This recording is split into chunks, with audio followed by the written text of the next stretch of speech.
Oops! Hi, this is Miko Music. Gusto ko lang ipakilala sa inyo itong Boss Dimension C. Or pwede rin tawaging Dimension D kasi meron siyang Wazacraft modification / upgrade na pwede mo makuha yung tunog ng Dimension D. Ano nga ba itong Dimension C? Sabi nila, chorus pedal daw to. Pero sabi sa website nila, hindi daw to chorus. Hindi lang to basta chorus. Kasi meron siyang phaser, flanger. Marinig nyo may pero rinig na rinig yung chorus sa kanya, no? Yun yung mas lamang.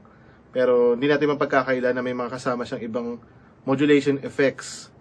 Ayun. Kung makikita nyo rin, wala siyang knobs, no? Meron lang siyang 4 na buttons na pagpipilian mo dito. 1, 2, 3, and 4. So, yun na yun. Ganyan lang kasimple talaga siya. Mamimili ka lang kapag 1, mild. Kapag yung 2, yung saktuhan lang na effect. Yung 3, yung papunta na sa sagad. At yung 4, yung pinaka-pronounced yung effects. Pwede ka rin gumawa ng mga combination. Bawa, 1 and 4. Ayan, no? O 1 and 3, pwede rin. 2 and 4, pwede rin. 3 and 4. So on and so on. Kahit ano, kung ano yung gusto mong tunog. Kung saan ka masasatisfy. Pwede mo pag-eksperimentohan yan. Ito, paparinig ko sa inyo yung sound ng standard mode. Ito muna yung tunog ng clean signal.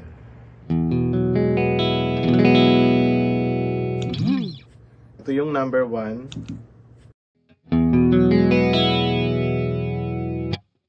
Ito naman yung 2.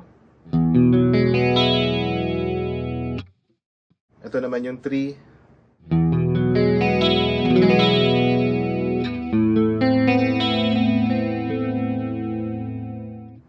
4.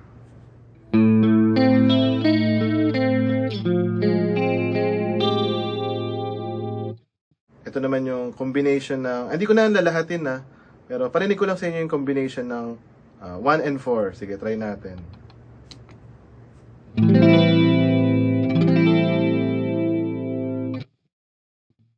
Ito naman 3 and 4.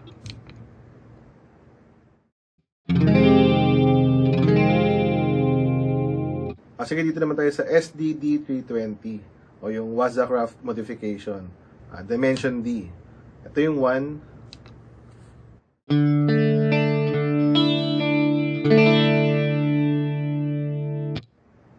Ito naman yung 2.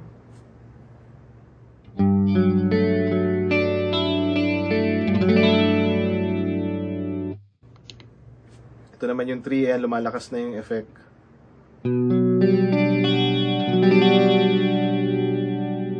And then 4.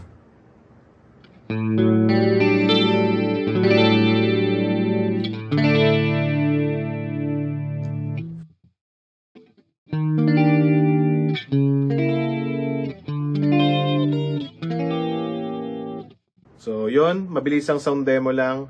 Boss Dimension C, DC2W. Thank you so much, Yupanko Music, Boss, Roland, at sa lahat ng mga sumusuporta sa Miko Music. Thank you.